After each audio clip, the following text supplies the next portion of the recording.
నవయుగ కవి చక్రవర్తి మహాకవి గుర్రం జాషువా వర్ధంతి సందర్భంగా ఎన్టీఆర్ జిల్లా గొల్లపూడిలో ఆయనకు మాజీ మంత్రి దేవినేని ఉమామహేశ్వరరావు ఘన నివాళులర్పించారు. జాషువా చిత్రపటానికి పూలమాలలు వేసిన అనంతరం మాట్లాడిన ఆయన కుల వివక్ష, సామాజిక అసమానతలను తన కవిత్వంతో ప్రశ్నిస్తూ గబ్బిలం, ఫిరదౌసి వంటి రచనల ద్వారా సమాజాన్ని ఆలోచింపచేసిన మహాకవి జాషువా అని కొనియాడారు. సమానత్వం, మానవత్వం కోసం ఆయన చేసిన సాహిత్య పోరాటం భావి తరాలకు స్ఫూర్తిగా నిలుస్తుందని దేవినేని ఉమా పేర్కొన్నారు. ఆధునిక కవుల్లో ప్రతి ఒక్కళ్ళు కూడా ఆయన పేరు తలుచుకుంటూ ఉంటారు. గుర్రం జాషువా గారు ఆ రోజు అంటరానితనం మీద కావచ్చు, కుల వివక్ష మీద కావచ్చు, ఆయన రాసిన రచనలు సమాజాన్ని కదిలించే పద్మభూషణ్ అవార్డు గ్రహీతే కాకుండా శాసనమండలి సభ్యుడిగా పనిచేసి ఎన్నో రచనల ద్వారా సమాజంలో చైతన్యం తీసుకురావడమే కాకుండా సమానత్వం అందే విధంగా మరి ఆయన రచనలన్నీ కూడా సమాజాన్ని పెద్ద ఎత్తున కదిలించాయి. గబ్బిలం ద్వారా ఆయన ఇచ్చిన సందేశం కావచ్చు, ఫిరదౌసి కావచ్చు, ఎన్నో రచనలు సమాజాన్ని ప్రభావితం చేశాయి. ఇటువంటి మహానుభావులు కవులందరూ కూడా సమాజం ప్రతి ఒక్కరు కూడా గుర్తు చేసుకుని వాళ్ళ అడుగుజాడలో మనం ముందుకెళ్ళాలి. నేటి పోటీ ప్రపంచంలో విద్యే ప్రతి చిన్నారి భవిష్యత్తుకు బలమైన పునాది అని మాజీ కార్పొరేటర్లు ఖాదర్ బాషా, ఇర్ఫాన్ అన్నారు. విద్య లేకుండా జీవితంలో ఉన్నత శిఖరాలను చేరుకోవడం కష్టమని పేర్కొన్నారు. ప్రభుత్వం విద్యార్థుల కోసం అందిస్తున్న సంక్షేమ పథకాలు, ఉచిత విద్యా అవకాశాలను తల్లిదండ్రులు సద్వినియోగం చేసుకుని తమ పిల్లలను ఉన్నత విద్యావంతులుగా తీర్చిదిద్దాలని సూచించారు. భవానీపురంలోని SMA Khuddus municipal corporation Urdu English medium హైస్కూల్లో పిల్లలు బంగారు భవిష్యత్ కోసం బడివైపు అడుగులు అనే కార్యక్రమం కింద తల్లిదండ్రులు, ఉపాధ్యాయులు ఆత్మీయ సమావేశం నిర్వహించారు. ఈ సమావేశానికి ముఖ్య అతిథిగా మాజీ కార్పొరేటర్లు ఖాదర్ పాషా, ఇర్ఫాన్ హాజరయ్యారు. విద్యార్థుల హాజరు, విద్యా ప్రమాణాల మెరుగుదల, క్రమశిక్షణ, తల్లిదండ్రుల బాధ్యత వంటి అంశాలపై వారు తల్లిదండ్రులకు అవగాహన కల్పించారు. ఈ సందర్భంగా మాట్లాడిన వారు పిల్లల భవిష్యత్ నిర్మాణంలో తల్లిదండ్రులు, ఉపాధ్యాయులు సమాన బాధ్యతతో పనిచేయాలని సూచించారు. పాఠశాలకు క్రమం తప్పకుండా పంపించడం, వారి చదువుపై నిరంతరం పర్యవేక్షణ చేయడం, మంచి అలవాట్లు పెంపొందించడం ద్వారా పిల్లలు ఉన్నత లక్ష్యాలను సాధించగలగరని తెలిపారు. ప్రభుత్వ పాఠశాలలో నాణ్యమైన విద్యతో పాటు పలు సంక్షేమ సౌకర్యాలు అందుబాటులో ఉన్నాయని, వాటిని ప్రతి విద్యార్థి సద్వినియోగం చేసుకోవాలని పిలుపునిచ్చారు. అనంతరం ఉపాధ్యాయులు విద్యార్థుల విద్యా ప్రగతి, పాఠశాలలో అమలు చేస్తున్న కార్యక్రమాల గురించి తల్లిదండ్రులకు వివరించారు. పిల్లల అభివృద్ధికి తల్లిదండ్రులు, ఉపాధ్యాయుల మధ్య సమన్వయం ఎంతో అవసరమని పేర్కొన్నారు. సమావేశంలో తల్లిదండ్రులు పెద్ద సంఖ్యలో పాల్గొని విద్యార్థుల భవిష్యత్ కోసం చేపట్టాల్సిన చర్యలపై చర్చించారు. అనంతరం ఇటీవల 10వ తరగతిలో అత్యధిక మార్కులు సాధించిన విద్యార్థులను శాలువాలతో సత్కరించి వారికి నగదు బహుమతులను అందజేశారు. తండ్రి ఉదయం లేస్తే సరే, ఎక్కువగా ఇక్కడ ముస్లిమ్స్ జనం ఉన్నారు కాబట్టి మరి ముస్లిం జనాభాలో మరి ఎప్పుడు రెక్కాడితే కానీ డొక్కాడిన బతుకులు మనవి. ఉదయం లేస్తే తండ్రి ఏదో పని మీద బయటికి వెళ్తాడు, రాత్రి ఇంటికి వెళ్తాడు. దాన్ని ఎక్కువగా బాధ్యత తీసుకోవాల్సింది ఆడవాళ్ళు, తల్లులే. కాబట్టి ప్రభుత్వం కూడా తల్లుల మీద దృష్టి పెట్టింది. తల్లులే పూనుకుంటే ఈ వాళ్ళు అనుకున్న కార్యక్రమం, పిల్లలు చదవాలి అనే కార్యక్రమం సక్సెస్ అయిందనే ఉద్దేశంతో తల్లికి వందనం పేరు కూడా తల్లికే. గతంలో అమ్మఒడిని పెట్టినా కానీ తల్లి ఉద్దేశించి పెట్టింది. అందుకని దయచేసి మరి మేము చదివే కాలంలో మా తల్లిదండ్రులు ఇట్లా పిలిచింది లేదు, ఇట్లా మాట్లాడింది లేదు, అడిగింది లేదు. సరే, మేమేదో వెళ్ళాము, చదువుకున్నాం, ఇది అట్లుండేది తప్ప ప్రభుత్వం ఇంత బాధ్యతగా పిల్లల్ని తల్లి మా అబ్బాయి కూడా చదివే స్కూల్లో ఇవాళ అక్కడ కూడా పేరెంట్స్ మీట్స్ అని చెప్తుంటే మా మిస్సెస్ కూడా ఇప్పుడే అటు పోయింది. అనేది ఏమంటే పిల్లలకి తల్లిదండ్రులు స్కూల్లో ఇంత బాధ్యతగా తీసుకొని చదువుతుంది ఎందుకు చెప్తున్నారనే దాని మీద కాస్త దృష్టి పెట్టండి. మీరు చదువు లేదే ఈ సమాజంలో బతకలేవు. చదువు సంస్కారాన్ని నేర్పుతుంది. ప్రభుత్వం ముందుగా ఈరోజు ప్రోగ్రామ్ ఏంటంటే టీచర్స్ పేరెంట్ మీటింగ్. అంటే పిల్లల్ని చేర్పిస్తారు, అందరూ చదివించడానికి కృషి చేస్తారు. కానీ వాళ్ళలో బాధ్యత ముందు తల్లిది ప్రధాన పాత్రగా ఉంటుంది. పిల్లలు బాగా చదువుకోవాలంటే వాళ్ళ తల్లి ప్రధాన పాత్ర ఉంటుంది. తల్లి మెయిన్గా, తండ్రి ఏదో పని ఉద్యోగం చేసుకుంటా పని చేసుకోవడానికి అతను వెళ్ళిపోతాడు. కానీ తల్లి ఇంటి వద్దే ఉండి పిల్లలు కానీ స్కూల్కి వెళ్తున్నారా లేదా, వాళ్ళు ఏం కావాలి అని చూసుకునే బాధ్యత ఎక్కువ తల్లి మీద ఉంటుంది. కాబట్టి ఇక్కడ తల్లులు ఎక్కువ మంది వచ్చారు, చాలా సంతోషం. మీరు ముఖ్యంగా పిల్లలకి ఇప్పుడు రోజు అంతా కంప్యూటర్ చేయడము చూస్తే టెక్నాలజీ బాగా పెరిగిపోయింది. పిల్లలు ఇప్పుడు చదువుకుంటేనే, గతంలో చదువుకోకపోతే నడిచేది. కానీ ఈరోజు చదువుకోకపోతే చాలా ఇబ్బంది పడతాం. ఏదైనా మనం ఆన్లైన్లోనే చేసుకోవాలి. ఏది కావాలన్నా ట్రైన్ టికెట్ బుక్ చేస్తానా, ఫ్లైట్ టికెట్ బుక్ చేసుకోవాలన్నా, మన కనీసం రేషన్ కార్డు ఉందా లేదా చూసుకోవాలన్నా, మన ఓటర్ కార్డు ఉందో లేదో చూసుకోవాలి, ఏదైనా ఆన్లైన్లో. కాబట్టి పిల్లలు బాగా చదువుకుంటే ఇదంతా చూడగలుగుతారు, లేకపోతే మనం చాలా నష్టపోతాము. ఇది ముందుగా గమనించాలి. కాబట్టి పిల్లల మీద చదువు మీద బాగా శ్రద్ధ పెంచాలని చెప్పి నేను ప్రతి పేరెంట్కి నేను కోరుకునేది అదే. చేసుకోవాల్సిందిగా వారందరి చేత చేయించాము. మరి కొంతమందికి పేరెంట్స్కి టీచర్స్ ఫోన్ చేయించారు. మరి మిగిలిన వారు ఎవరైనా ఉంటే ఆన్లైన్ అవర్ వారిని కూడా ఈరోజు మరి ఆ స్మార్ట్ ఫోన్లోకి లీప్ యాప్ డౌన్లోడ్ చేయించడం జరిగింది. ఆ లీప్ యాప్ ద్వారా దాని యొక్క ఉపయోగం ఏంటంటే, మీ పిల్లలు స్కూల్కి వెళ్ళారా లేదా, స్కూల్కి వెళ్ళకపోతే మీకు దానిలో తెలిసిపోతుంది చూసుకుంటే. తర్వాత మీ పిల్లలకి మార్కులు ఎలా వచ్చాయి, ప్రతి పరీక్ష అవగానే ఆ పరీక్షలో విద్యార్థులు సాధించినటువంటి మార్కులన్నింటినీ కూడాను దానిలో నమోదు చేయడం జరుగుతుంది. అదేవిధంగా వైద్య పరీక్షలు కూడా చేస్తూ ఉంటారు. ఆ వైద్య పరీక్షలకు సంబంధించినటువంటి రిపోర్ట్లు కూడాను మరి నమోదు చేసి ఆ లీప్ యాప్లో నమోదు చేసి మరి తల్లిదండ్రులకి తెలిసే విధంగా చేయడం గురించి లీప్ యాప్ ఏర్పాటు చేశారన్నమాట. మా హెల్త్ సెక్రటరీ వాళ్ళు కూడా మీకు కాల్ చేయడం, మీ అందరి డీటెయిల్స్ తీసుకోవడం, పేరెంట్స్తో కూడా మాట్లాడడం అన్నీ జరుగుతూనే ఉంది.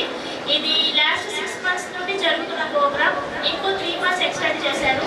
సో హెచ్పివి అంటే ఏంటంటే human papilloma virus, cervical cancer అనేది major burden issue, ongoing issue కాబట్టి, మేజర్ ఇష్యూ కాబట్టి దీనికి గవర్నమెంట్ లాంచ్ చేసింది ఏంటంటే చిన్న వ్యాక్సిన్ అండి. ఆ వ్యాక్సిన్ ద్వారా ఏంటంటే గర్భాశయం ముఖద్వార క్యాన్సర్ని ప్రివెంట్ చేసింది. సో దానికని చెప్పి జస్ట్ ఒక డోస్ 14 years చిల్డ్రన్కి మాత్రం ఇవ్వడం జరుగుతుంది. సో చాలా మంది ఇక్కడ 14 years మదర్స్ ఉన్నారన్నమాట. చాలా మంది అబ్జెక్ట్ చేస్తున్నారు, కొంతమంది ముందుకు వచ్చి వేయించుకుంటున్నారు. సో దీనికి భయపడాల్సిన అవసరం అయితే ఏమీ లేదండి. ఆల్రెడీ మనం డెవలపింగ్ కంట్రీలో ఉన్నాము. సో ఆల్రెడీ డెవలప్డ్ కంట్రీస్ ఎప్పుడో లాంచ్ చేసేసాయి ఈ వ్యాక్సినేషన్ అన్నది. చాలా మంది వేయించుకోవడం అయితే జరిగింది. అండ్ ఇప్పుడు మాకు ప్రీవియస్ ఎప్పటి నుంచో when I was 11 years old అప్పుడు కూడా నాకు వ్యాక్సినేషన్ అనేది జరిగింది. అంటే అవగాహన ఉన్న వాళ్ళందరూ కూడా వేయించుకున్నారు. భవిష్యత్తులో వాహన రుణాల వ్యాపారాన్ని మరింత విస్తరింపచేయడంపై పూర్తి స్థాయిలో దృష్టి సారించేందుకు తమ గోల్డ్ లోన్ విభాగాన్ని గోద్రేజ్ ఫైనాన్స్ కు బదిలీ చేస్తున్నట్లు కనకదుర్గ ఫైనాన్స్ సంయుక్త మేనేజింగ్ డైరెక్టర్ సందిరెడ్డి జయప్రకాష్ నారాయణ, సందిరెడ్డి శ్రీమన్నారాయణ తెలిపారు. విజయవాడ కేంద్రంగా వాహన బంగారు రుణాల రంగంలో సేవలందిస్తున్న కనకదుర్గ ఫైనాన్స్ ఈ కీలక నిర్ణయం తీసుకున్నట్లు వెల్లడించారు. విజయవాడ ఆటోనగర్లోని కనకదుర్గ ఫినాన్స్ కార్యాలయంలో నిర్వహించిన విలేకరుల సమావేశంలో సంస్థ సంయుక్త మేనేజింగ్ డైరెక్టర్లు సందిరెడ్డి జయప్రకాష్ నారాయణ, సందిరెడ్డి శ్రీమన్నారాయణ మాట్లాడారు. గత 4 దశాబ్దాలుగా వాహన రుణాల రంగంలో సంస్థకు విశేష గుర్తింపు ఉందని, వినియోగదారుల విశ్వాసంతో గోల్డ్ లోన్ వ్యాపారాన్ని కూడా విజయవంతంగా నిర్వహించామని తెలిపారు. అయితే ఇకపై వాహన రుణాల వ్యాపార విస్తరణపై ప్రత్యేక దృష్టి పెట్టేందుకు గోల్డ్ లోన్ విభాగాన్ని గోద్రేజ్ ఫినాన్స్ కు బదిలీ చేస్తున్నట్లు వెల్లడించారు. ఈ ఒప్పందం ద్వారా సుమారు 280 కోట్ల గోల్డ్ లోన్ పోర్ట్ఫోలియో, 54 శాఖలు, దాదాపు 240 మంది ఉద్యోగులు గోద్రేజ్ ఫినాన్స్ పరిధిలోకి వెళ్తున్నారని తెలిపారు. ప్రస్తుతం కనకదుర్గ ఫినాన్స్ నిర్వహణలో ఉన్న మొత్తం ఆస్తుల విలువ 760 కోట్లకు పైగా ఉందని పేర్కొన్నారు. ఈ లావాదేవీ వినియోగదారులు, ఉద్యోగులకు మరింత ప్రయోజనకరంగా ఉంటుందని ఆశాభావం వ్యక్తం చేశారు. విజయోత్సాహంతో వీఆర్ సెలబ్రేటింగ్ దిస్ ఈవెంట్. ఇవాళ దాదాపు 3 దశాబ్దాల చరిత్ర ఉన్న కనకదుర్గ ఫైనాన్స్ లిమిటెడ్, మా నాన్నగారు లక్ష్మీనారాయణ గారు 94లో స్థాపించిన ఈ కంపెనీ ఇవాళ ఒక పెద్ద మైలురాయిని అందుకుందండి. అది ప్రప్రథమంగా చెప్పుకోవాల్సింది ఏంటంటే, దాదాపు 3 దశాబ్దాల పైగా వాహన రంగంలో గోల్డ్ లోన్స్లో మనొక విశేష అనుభవం, మనకి కస్టమర్ల సహకారం అందించిన, అలాగే ఎంప్లాయీస్ తోడ్పాటుతో మనం దాదాపు 760 కోట్ల బుక్ని సాధించాము. దాంట్లో ఇవాళ 280 కోట్లు గోల్డ్ లోన్ బుక్ ఉందండి. ఆ బుక్ని ఇవాళ గోద్రేజ్ ఫైనాన్స్ వాళ్ళు విలీనం చేసుకుంటున్నారు, బదిలీ చేసుకుంటున్నారు. సో ఈ కార్యక్రమాన్ని మనం దాదాపు గత 4 నెలల నుంచి ప్లాన్ చేశాము. అయితే ఈ గోల్డ్ లోన్ను గోద్రేజ్ ఫైనాన్స్ వారు వారి లార్జర్ టార్గెట్స్, పెద్ద టార్గెట్ల నిమిత్తము కనకదుర్గ గోల్డ్ లోన్స్ని వారు ఎక్వైర్ చేయడం జరిగింది. ఈ ఎక్విజిషన్లో మనకి 135 కోట్ల రూపాయలు విలువ కట్టి గోల్డ్ లోన్స్ని మనకి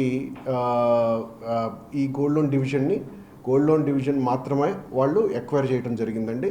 1994లో స్టార్ట్ చేసామండి. ఫస్ట్ స్టార్ట్ చేసినప్పుడు ఆంధ్రాలోనే ఒక బ్రాంచే ఉండేది.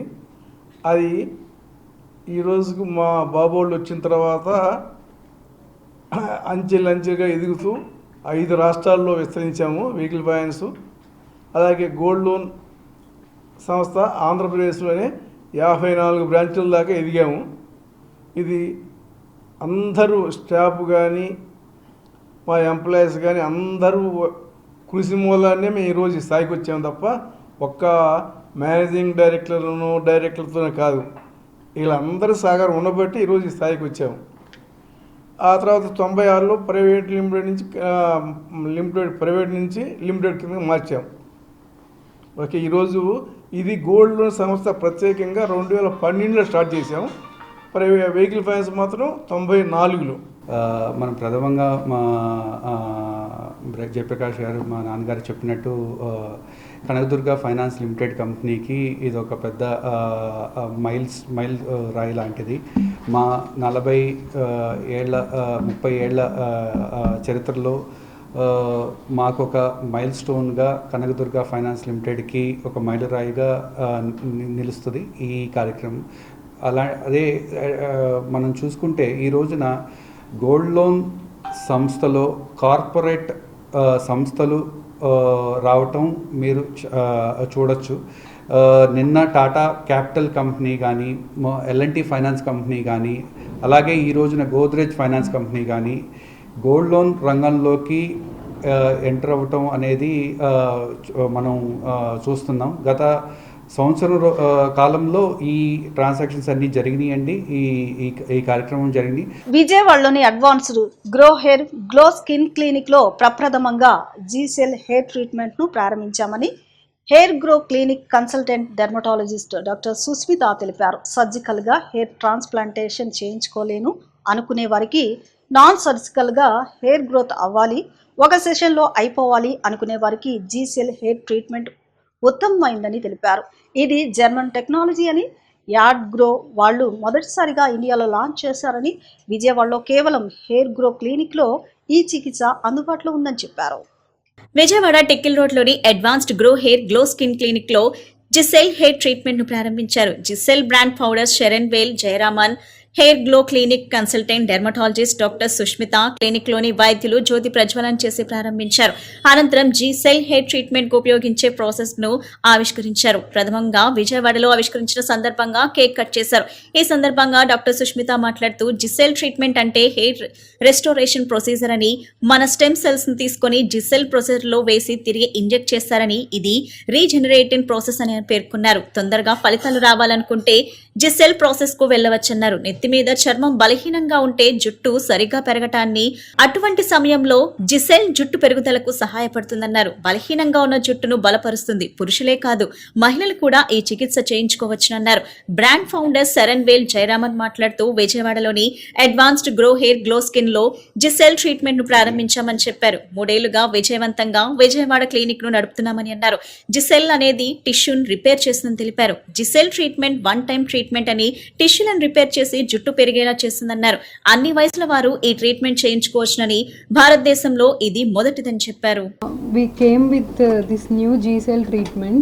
ఈ G-Cell ట్రీట్మెంట్ ఏంటంటే ఒక హెయిర్ రిస్టోరేషన్ ప్రొసీజర్. అంటే మన స్టెమ్ సెల్స్ని తీసుకొని G-Cell ప్రాసెసర్లో వేసి తిరిగి ఇంజెక్ట్ చేస్తాం. ఇది ఒక రీజనరేటివ్ ప్రాసెస్. పిఆర్పి, జిఎఫ్సి ప్రతి నెల చేసుకుంటూ పెయిన్ఫుల్తో బాధపడుతున్నప్పుడు ఒకేసారి నాకు తొందరగా రిజల్ట్స్ రావాలి అనుకుంటే ఈ జీసెల్ ట్రీట్మెంట్కి వెళ్ళొచ్చు. కొంతమంది నేను సర్జికల్గా హెయిర్ ట్రాన్స్ప్లాంటేషన్ చేసుకోలేను అనుకుంటూ ఉంటారు.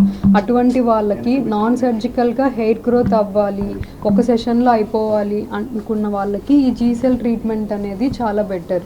మన స్కాల్ప్లో చాలా వీక్ అండ్ ఎన్విరాన్మెంట్ ఉన్నప్పుడు హెయిర్ అనేది సరిగా గ్రో అవ్వదు. ఇటువంటి సమయంలో ఈ జీసెల్ అనేది మంచి ఎన్విరాన్మెంట్ ఇచ్చి హెయిర్ రీగ్రోత్కి హెల్ప్ చేస్తుంది. వీకెండ్గా ఉన్న హెయిర్ని స్ట్రెంథన్ చేస్తుంది. ఇది ఓన్లీ మేల్స్కే కాదు, ఫీమేల్స్ కూడా తీసుకోవచ్చు. ఈవెన్ ఎర్లీ హెయిర్ మినియేచరేషన్ ఉన్నప్పుడు గ్రేడ్ 2 గ్రేడ్ 3 వాళ్ళకు కూడా ఇది బాగా పనిచేస్తుంది. Namaskaram. So this is Advanced Grow Hair and Advanced Glow Skin Low. So we are launching today a G-Cell treatment. So my name is Saranvel Jayaraman. I'm the brand founder. So today we came here just to launch this product. So idu vachi Vijayawada like first time which we are launching ikkada. So thanks to the doctors and my team, 3 years clinic this is. We are successfully running here with all wonderful service and wonderful treatments here. So that's the reason we want to come and launch here a wonderful treatment which is called G-Cell. G-Cell is a tissue repair actually. It repairs your tissue. Everyone just running behind PRP, GFC and all these things. So this is one-time treatment where G-Cell will completely repairs your tissue and it makes sure that it stands your hair and it regrows your hair. So that's where it is. It's not only for the hair, even for the skin also we do. And this is for complete all the age group. When you feel that your hair is in a problem, we have a solution here at Advanced Grow Hair and Advanced Glow Skin. We completely treat, and this treatment is new here in India, very common in Europe and Turkey, in all these places. You can even Google it and check how this treatment is of G-Cell. And here in complete Vijayawada, we are the only one who is providing this treatment. విద్యార్థుల విద్యా ప్రగతిలో విద్యార్థుల భాగస్వామ్యాన్ని మరింత బలోపేతం చేసే లక్ష్యంతో రాష్ట్ర ప్రభుత్వం చేపట్టిన మెగా PTM 4.0 కార్యక్రమం కృష్ణా జిల్లా బాపులపాడు మండలం రంగన్నగూడెం ప్రభుత్వ ప్రాథమిక పాఠశాలలో ఘనంగా జరిగింది. ఈ కార్యక్రమంలో పాల్గొన్న నాగార్జున సాగర్ ఎడమ కాలువ ప్రాజెక్ట్ కమిటీ వైస్ చైర్మన్ ఆళ్ల వెంకట గోపాలకృష్ణారావు మాట్లాడుతూ మెగా PTM విద్యా వ్యవస్థలో కొత్త ఒరవడికి నాంది పలుకుతోందన్నారు. ప్రభుత్వం అమలు చేస్తున్న తల్లికి వందనం వంటి పథకాలు, mega DSE, no bag day వంటి కార్యక్రమాలు ప్రభుత్వ విద్యను మరింత బలోపేతం చేస్తున్నాయని తెలిపారు. అనంతరం గ్రామానికి చెందిన దాత అందించిన ప్లేట్లు, గ్లాసులను ప్రజాప్రతినిధుల చేతుల మీదుగా విద్యార్థులకు పంపిణీ చేశారు.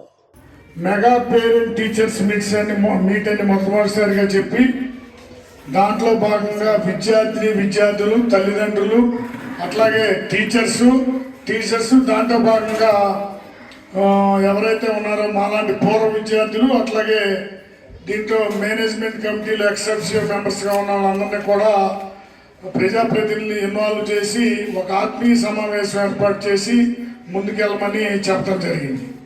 ముఖ్యంగా అన్ని రకాల ప్రాథమిక సౌకర్యాలు ఉన్నప్పటికీ పిల్లలు 100 మంది లేకపోవటం అనేది మన స్కూల్కి చాలా లోటుగానే కనిపిస్తూ ఉంది. ఎందుకంటే మనం అందరం కూడా ఆలోచించాలి. అన్ని రకాల BEd, MSc, ML చదివి BEd ఉండి జిల్లా స్థాయిలో జరిగినటువంటి DSCలో సెలెక్ట్ అయిన టీచర్స్ వీళ్ళందరూ మంచి మెరిట్గా చెప్పే పరిస్థితి ఉంది. ఎందుకంటే ఇంకా విద్యార్థుల సంఖ్య తగ్గితే టీచర్స్ని కూడా కొంతమందిని తగ్గించే పరిస్థితి రేషనలైజేషన్లో ఏర్పడుతుంది. అది ప్రమాదకరం. ఎందుకంటే అందరూ కూడా ఇప్పుడు చాలామంది మన తల్లిదండ్రులు వచ్చారు కాబట్టి అందరూ ఆలోచించాలి. ఎన్నిసార్లు చెప్పినా కానీ ఇటు సింగనగూడెం కానీ అటు వీరవల్లి కానీ చాలా కాన్వెంట్ అంటే ఏదో ఒక రకమైన క్రేజ్ లాగా, ప్యాషన్ లాగా పంపిస్తూ ఉన్నారు. ఇవాళ కాన్వెంట్స్లో చూస్తే ఇంటర్మీడియట్ చదివిన వాళ్ళు, 10th చదివిన వాళ్ళు కూడా అక్కడ టీచర్లుగా ఉంటారు. ఇక్కడ మినిమం పోస్ట్ గ్రాడ్యుయేషన్ చదివిన వాళ్ళు, అట్లాగే 2nd గ్రేడ్లో చూసినా దీంట్లో చూసినా మంచి అనుభవం ఉన్న విద్యార్థులు, మన ఉపాధ్యాయులు మనకి టీచింగ్ చేస్తూ ఉన్నారు. దీన్ని మనం స్ఫూర్తిగా తీసుకుని ఈ విద్యార్థుల సంఖ్యని భవిష్యత్తులో పెంచాల్సిన అవసరం ఉంది. అట్లాగే మనకి ఈ స్కూల్కి సపోర్ట్ చేయడానికి మేము RRDS నుంచి కానీ ఏదన్నా కానీ సిద్ధంగా ఉన్నాం. ఏం కావాలన్నా ఈ మధ్య కావాలంటే మన తుమ్మల రాంబాబు గారు కంప్యూటర్, ల్యాప్టాప్ కూడా ఇవ్వడం జరిగింది. అట్లాగే ఇంకా అన్ని రకాల ఫెసిలిటీస్ బాగానే ఉన్నాయి. ఇంకేమన్నా కావాలన్నా చేయగలం మనం. ముఖ్యంగా మనం ఆలోచిస్తే ఒకప్పుడు మన MPTC గారు సోదరులు చెప్పినట్లు మేము చదువుకున్నప్పుడు కూడా ఈ ఒక సెట్టే ఉండేది. ఆ తర్వాత కాలంలో ఈ బిల్డింగ్ కానీ, ఆ బిల్డింగ్ కానీ, అవతల బిల్డింగ్ కానీ వచ్చింది. అట్లాగే మనం అందరం కూడా ఒక స్ఫూర్తిగా ముందుకెళ్ళాలి. మనలాంటి ఇంతకంటే తక్కువ ఉండి మన పక్కనే ఉన్నటువంటి తిప్పనగుంటలో జస్ట్ అప్పుడు వాళ్ళు చదివినప్పుడు పాకలే ఉండి అలా ఋష్యారావు గారు కానీ ఐపీఎస్, ఆ తర్వాత మవ్వా తిరుమల కృష్ణబాబు గారని తిప్పనగుంటలోనే చదివి ఈ రోజున మన ప్రిన్సిపల్ సెక్రటరీ R&Bకి పనిచేస్తూ ఉన్నారు. అంటే ఇక హైయెస్ట్ పోస్ట్ అనమాట. నెక్స్ట్ చీఫ్ సెక్రటరీ కూడా అయ్యే అవకాశం ఉంటుంది. అలా వారిని అందరినీ స్ఫూర్తిగా తీసుకోవాలి. వార్తలు ముగించే ముందు ముఖ్యాంశాలు మరొకసారి.